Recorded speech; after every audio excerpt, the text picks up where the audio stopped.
À l'international, restons toujours sur les pistes de cyclisme. Dimanche à Nice, le rideau est tombé sur le 176e Paris-Nice à la surprise générale.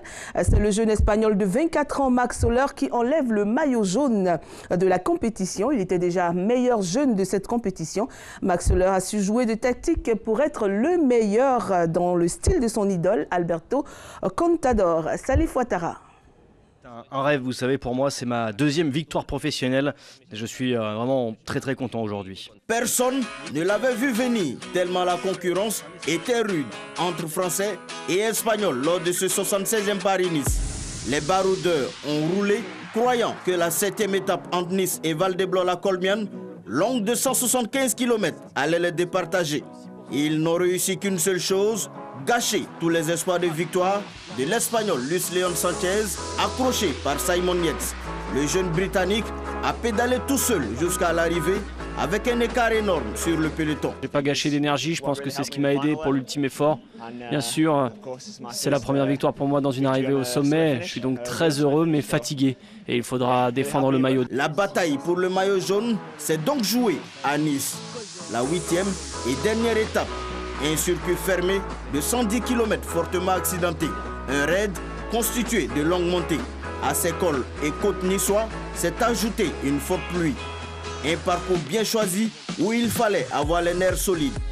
Un autre Espagnol jusque-là absent dans la bagarre pour le maillot jaune va se démarquer. Marc Soler prend le contrôle dans la côte de Pays.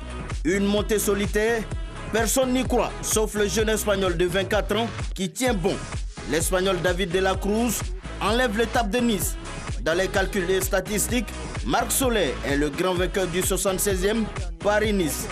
Une victoire in extremis de 13 secondes d'avance sur le peloton, comme son idole Alberto Contador en 2007. Je ne pensais pas pouvoir gagner car j'avais perdu un petit peu de temps hier. Je savais qu'il fallait tenter le coup de loin, on en avait parlé avec l'équipe. Grande joie pour Marc Soler.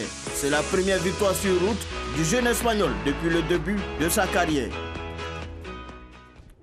Gagnons en vitesse avec le rallye Mexico Guanajuato. C'est une ville située en plein cœur de l'État d'éponyme au Mexique. C'est dans cette ville que les pilotes les plus doués du monde se sont retrouvés pour la 3e manche du championnat du monde de rallye. Le Français Sébastien Ogier s'est imposé face à de farouches adversaires, nous dit Salif Ouattara. Un succès, le 42e en championnat du monde et le 4e au Mexique.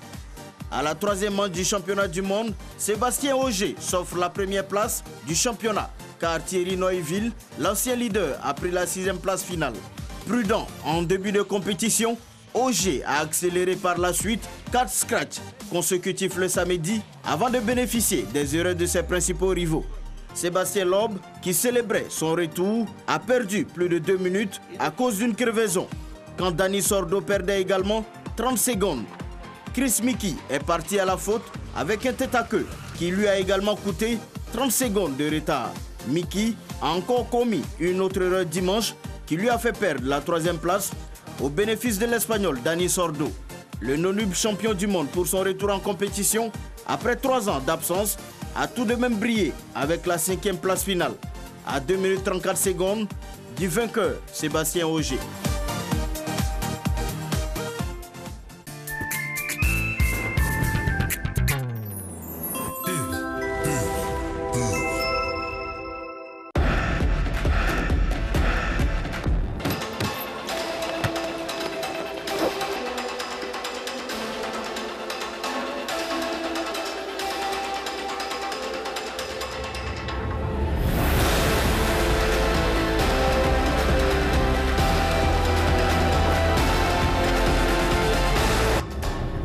Des Men Sport.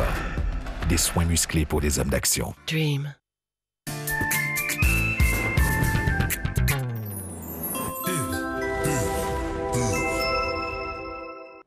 En parle football à présent. Manchester United a dominé samedi dernier le derby des Reds en s'imposant à domicile 2-1 face à Liverpool. Les Mancuniens restent toujours dauphins de City. Et puis en Espagne, le FC Barcelone, le Real Madrid, l'Atlético Madrid et Valence ont tous gagné le week-end dernier lors de la 28e journée de la Liga.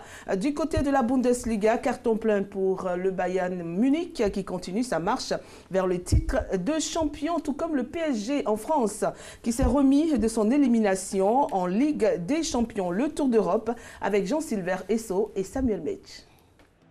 La 30e journée de Première Ligue a démarré à Old Trafford par le 200e derby entre Manchester United et Liverpool.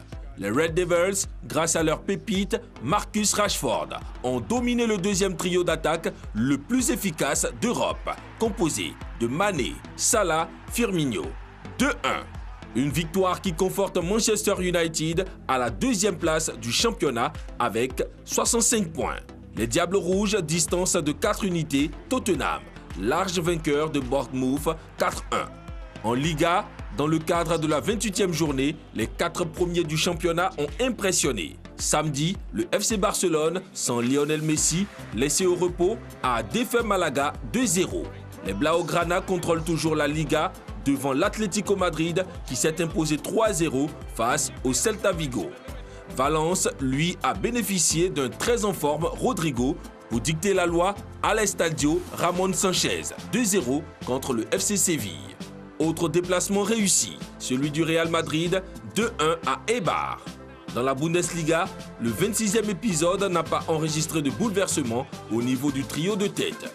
Le leader bavarois a atomisé Hambourg 6-0 et maintient toujours son écart de 20 points face à son dauphin Schalke 04.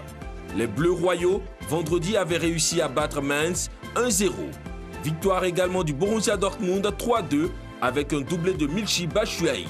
Enfin, 4 jours après son élimination en Ligue des Champions, le PSG a repris ses bonnes habitudes sur la scène nationale et s'est facilement imposé contre la Lanterne Rouge, le FC Metz, 5-0. Victoire difficile de Marseille, 2-1 à Toulouse en clôture de la 29e journée de Ligue 1.